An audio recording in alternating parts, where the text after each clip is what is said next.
And when I turned 18, I was drafted. And then what happens to you once you got your notice? Well, I went to, uh, they shipped me down to Camp Robinson in Little Rock, Arkansas, and I had 17 weeks of basic training. And then after basic training, I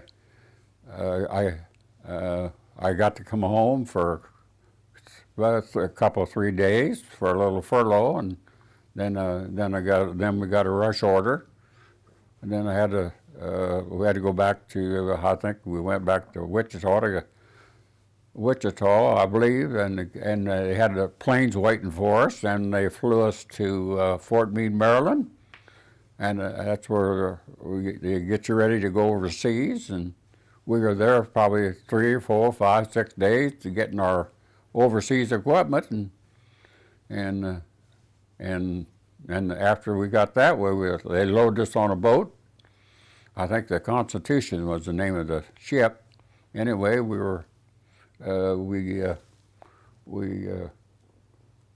took off, and we were on the water for 10 days, and then we landed in Le Havre, France, and that's Marseille, France. And anyway, we laid there. We pitched tents and stayed there for a few days, and all of a sudden they picked finally the old 40 and 8 trains over there finally picked us up and took us to the front line, and we went to a repo depot for just overnight, and then the next morning they took us up to the front line, and when we got up there, we walked over probably 15, 20 GIs laid there dead. They got ambushed, and Jeep blew up a Jeep, and a lot of them laying there dead. So we took us up to the company, and there was only about 4 or 5 people there at the company, and we said, well, where's all the rest of them? She said, that's all that's left. So this one old boy, he come over and handed me a BAR and said, that's your present for being here. And so I told him I'm not much on that, but he said, you'll learn, and I did. And so next morning, next morning they told us that we're moving out tonight. They said the Germans got a house up the road about a mile. So that night we got ready, and we had three tanks, and I don't know, maybe 15 or 20 people, guys with us, and so we a lot of us guys, some of us got their heads together and said, let's get behind those tanks. So but it didn't take us 5 minutes to get away from the tanks, because they knocked those 3 tanks out, boom, boom, boom, like that. The Germans did. So we all run and jumped in the ditch, and we started firing at this farmhouse, and I had 17 clips, and I shot my 17 clips, and my shoulder got so sore. I had my buddy laying there, and he handed me his M1. He said, "You drive it, you shoot this a while," and he took my BAR and fired it a while. And so finally, early in the morning, we finally got into the farmhouse, and about that time we was we had a bunch of SS in there, and they wouldn't give up, so we had to. There were still some in the house, so about that time we were standing in kind of the courtyard, and about that time he threw a grenade out there and kind of lifted us off the feet. And then we have one old guy ran up the stairs with a grenade and threw a grenade up there in that room where he was. And next thing we knew, the old boy come flying out the window, and the German fly out, and that was the end of that. So we finally got that taken care of, and we just kind of mopped up around there, and we finally got the house taken. How many SS roughly would you say were in there? Oh God, there's probably 6 or 7 or 8 of them. They just wouldn't give up. So. And you remember firing the BAR into the farmhouse? Oh God, yes, I'll never forget that as long as I live. What do you remember distinctly about it? Huh? What do you remember about firing at the farmhouse? Well, I just used a spraying it, kind of, spraying at the windows, or where they were firing back at us, and I don't know what we was hitting anything, but at least we got in there. So after that German was thrown out the window by the grenade, what happens? Well, see, I think we got one guy who got wounded, piece of shrapnel by a grenade. I think that's all we lost was that one guy, but I think they took him back to sick call and got him patched up and sent him back. And then, let's see, after that, well, I guess we drew back for a while for a couple of days rest. And so anyway, we just, then our next encounter was that we were going to attack the Siegfried line. So we all went, they moved us back into the woods, a bunch of us, and they got us up stayed there that night, and about 7 o'clock in the morning, there was just an open field with these, where these Germans had their bunkers up in there, and I don't know why they sent us down there, but open field. Well, anyway, we all started down the hill, but they knocked a few of us off, and some of them got wounded. But we kept going, and we finally ended up in a moat, the old moat with mud and water, and we jumped in that to keep from getting hit, and we all had our guns up over our heads so they wouldn't get muddy and water in them. So this little fiery lieutenant we had from back east, Lieutenant Graham, he said, we laid there for a while, and there was a great big haystack, probably 50 yards away, a big haystack. So he said, we got to get the hell out of here. So we started running 10, 15-yard intervals, and we all got back. We started back to the haystack. This is in broad daylight, and of course, we all got back except one guy. He lost his cool, and he stayed out there, and we tried to, and he was firing his gun, trying to shooting those guys up there at those bunkers, and we begged him to get in, but they finally got him, and so we lost him. Yeah, he killed him. Yeah, he was from a big Swede from up in Minnesota. So anyway, we stayed there behind that haystack all day, and then about 4 o'clock in the evening, finally they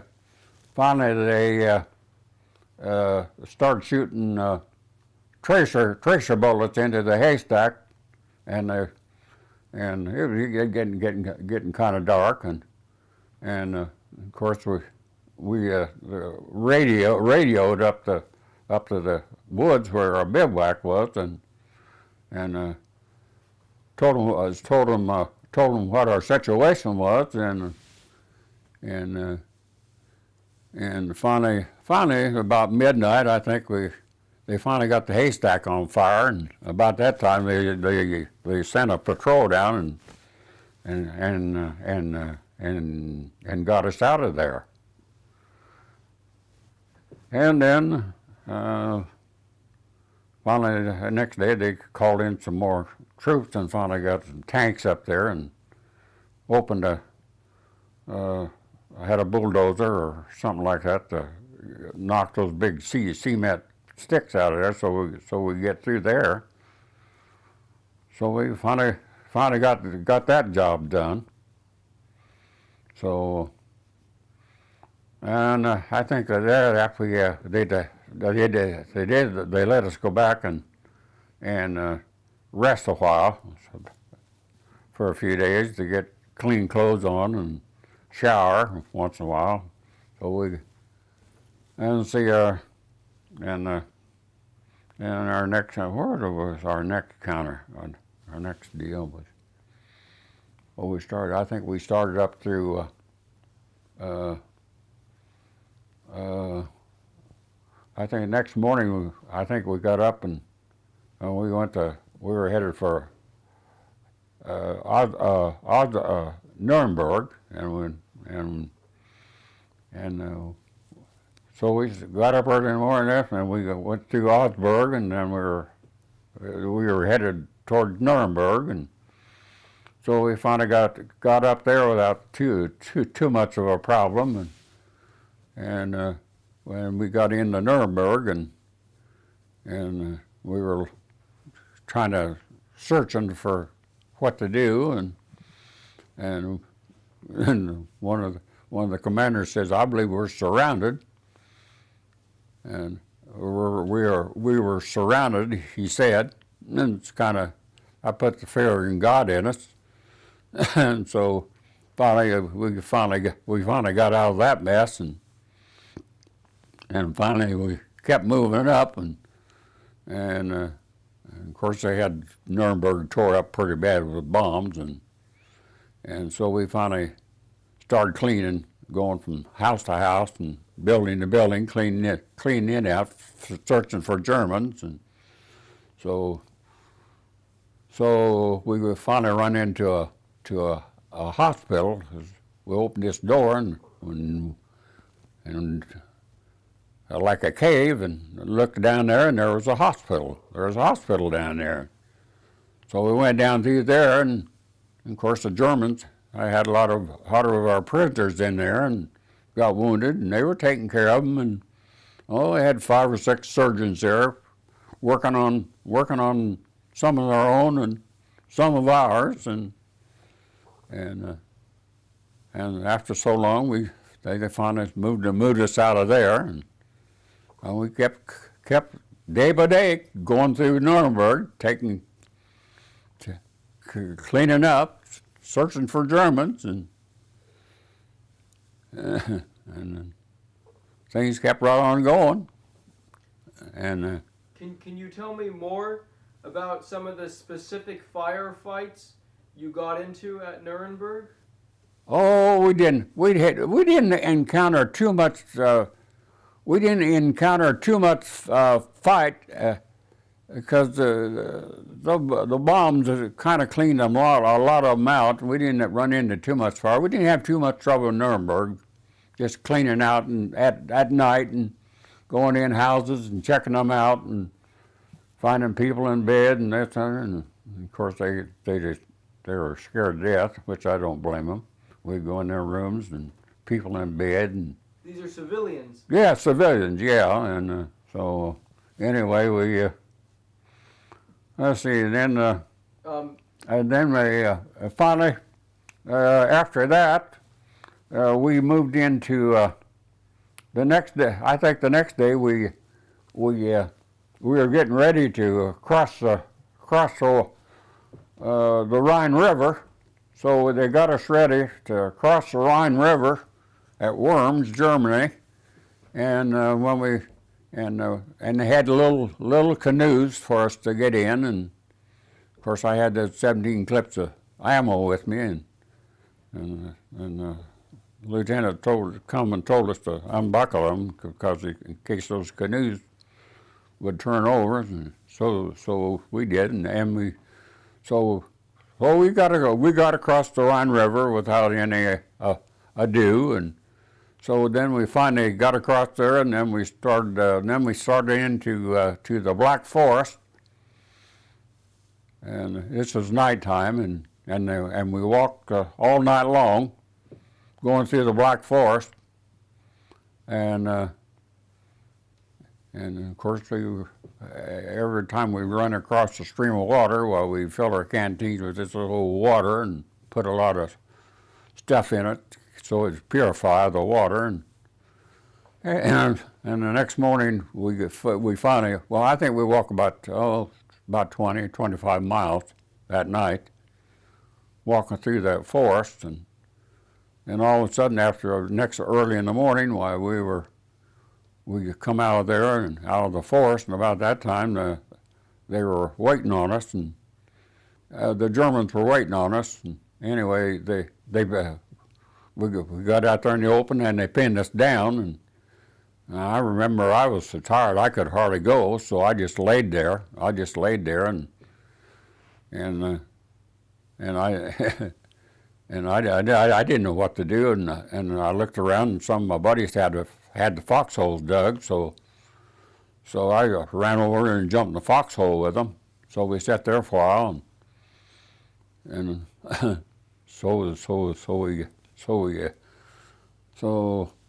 we got out of that mess pretty good, and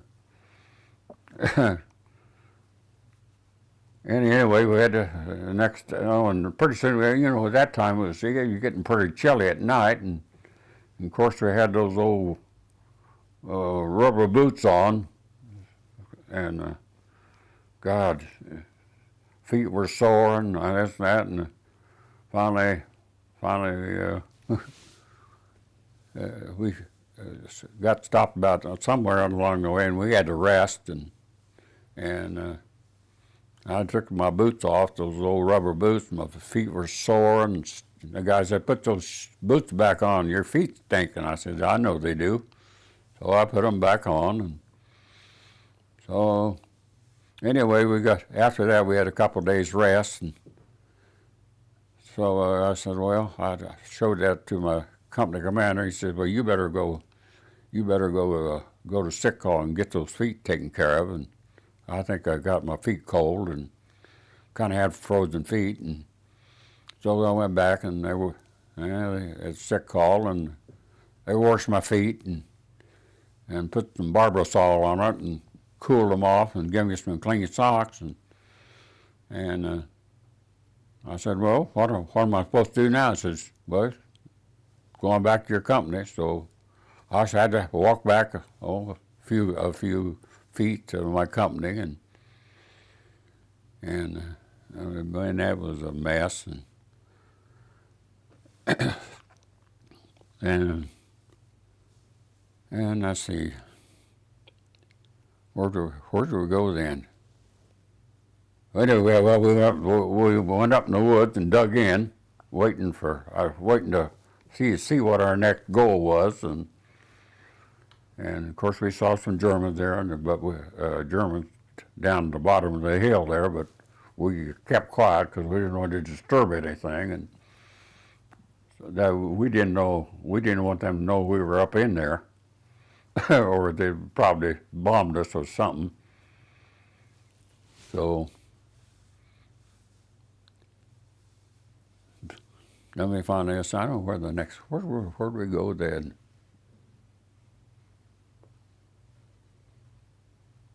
And I think that's the time we're getting. Well, anyway, we got a few days rest, and pretty soon we were a couple miles behind.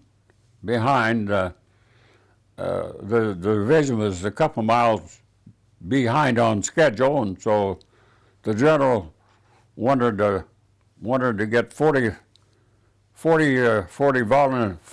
volunteers he wanted 40 volunteers to do a job, and so myself and a bunch of other guys got to talking.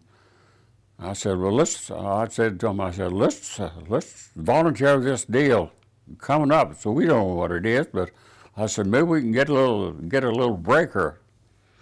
So a few of us got our heads together, our old buddies. So the next morning, we got what we were supposed to do. We had a little railroad station there. We went up to the railroad station there, and they had about 10 little pump, what do you call them, pump cars or little engines. So they loaded us all on those cars, 40 of us. So we started up the tracks. We were supposed to we were going to go behind enemy lines so we could get caught up, and as soon as we started out, well, they see us coming and they blow up the track and take off, and then we'd go fix the track to patch it up so we get through. And we kept going, and they blew it up about 3 or 4 times, and then we finally got through. And when we got there, it was a bunch of high class German officers camp. God, we're the big shots. A lot of the officers lived there, and so we and that was just when President Roosevelt's birthday was. He died. He died. So we had to go outside and shoot our guns in the air to take care of President Roosevelt duty, and so and then we started rounding up all the big shot officers there, and of course they gave up. They knew they was whipped, and of course we met the Russians. The Russians were coming in on the other side, coming up the other side, so we met them. And of course they were most of them were drunk. They were drinking vodka, I guess, and so after we got that taken care of, they said, well, you're on your own now. So we went back and found us a nice clean bed and those big fancy buildings back there, and stayed all night there and they said, well, your company will be coming to pick you back up. Well, anyway, they didn't come. So we stayed there for about 3 or 4 days, living a life of luxury for a while, and we needed the rest. We were all pooed out, and they finally come and got us. That 40 men who went behind enemy lines, did you guys engage the Germans at all? Oh, we had a little, not much, just that one spot. They pinned us down there. It wasn't too bad, and I think we were getting pretty close to. This was getting pretty close to the end of the war, you know, and then we started moving towards after we were headed for Munich then, and so we finally got into Munich, and things were calming down then. And that's when we wanted to go up to Hitler's hideout, Berchtesgaden. So then we finally got to go up there and see what's going on, and that was about the end of the deal. What do you remember about Berchtesgaden? What did it look like? Oh, it was a pretty fancy place, but it didn't impress me too much. A lot of guys were picking up rocks and stuff and taking home souvenirs and then we run into on our way to Munich. We run into the prison, the Dachau, I think a Dachau prison camp, and we kind of looked that over, and finally they told us to go along the highway and sit there and wait, and they were gonna let these prisoners out. At least they let the prisoners out of there, and we kind of kept an eye on them. And God, that was a sorry-looking mess. What do you remember with the prisoners of Dachau? What did they look like? Oh well, they were skinny and undernourished, nothing but skin and bones, and numbers all over their arms and this and that. But they were smiling to get out of there, but that was about the end of that. And of course, we saw a few of those bodies stacked up in there, where they burned them up and stacked them in stacks of, I got pictures of that stuff, but so we wind up. So we finally got. It was getting pretty close to the end of the war, so they was letting the prisoners go, and so we finally got into Munich, and that was. So we finally stayed there a while. I think we stayed there quite a while. And then about that time. And that was about the end of it. After we got to go up to Birch's Garden, well, the thing was about over with then. What do you remember? How did you hear about the official surrender?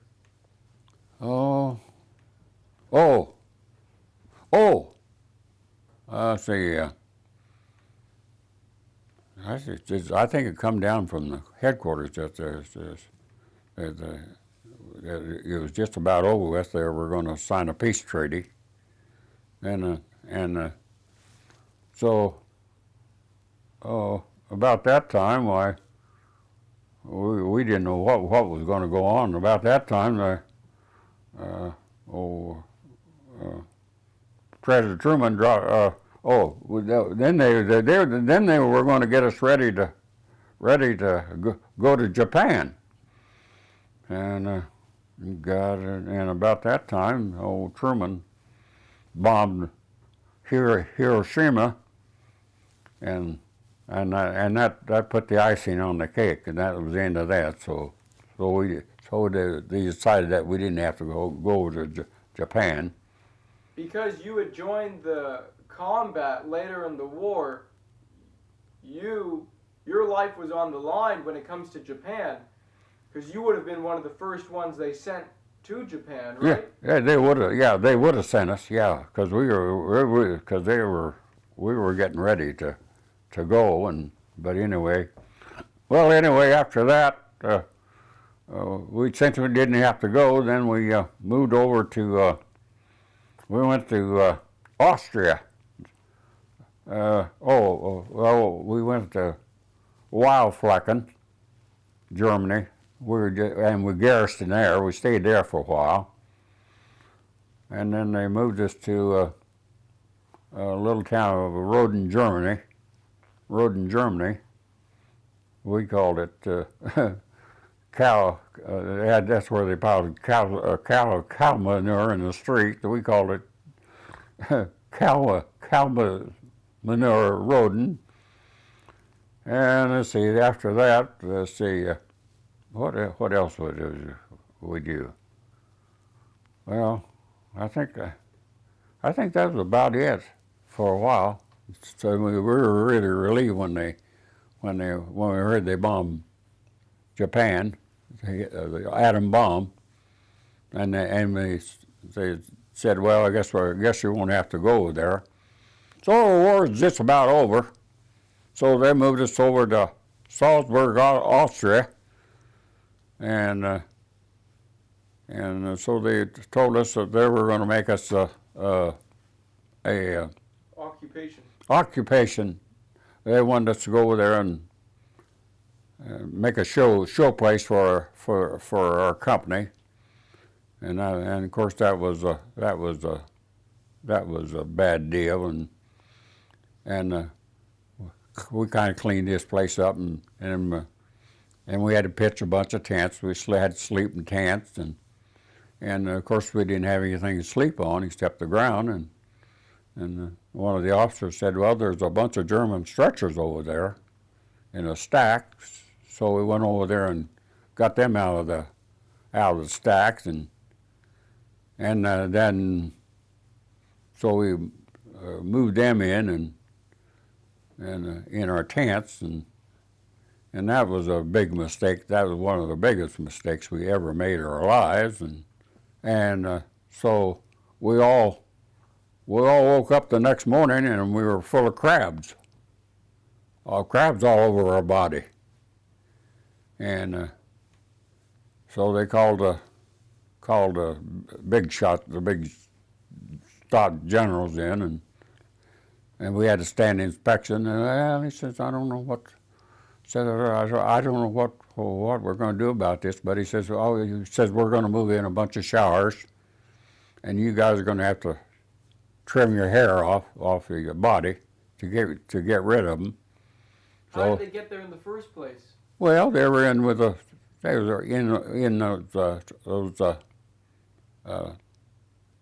stretchers. They've been outside there, sitting, you know how stuff accumulates, bugs and stuff. And anyway, they had full of crabs, and we all got the crabs. So they finally moved in the shower and got us cleaned up, and we finally got rid of them. And he said, this is. If they caught you with having crabs, they would give you a dishonorable discharge or something like that. And said, well, since this has happened, he says, we won't put that on your record. And so we got cleaned up, and so anyway, we was there quite a while. We occupied that for a while, and I don't know where we. But we was glad that was over with. Then we just moved from town to town, doing occupation, and that was about it. They signed the treaty. There's no more wars.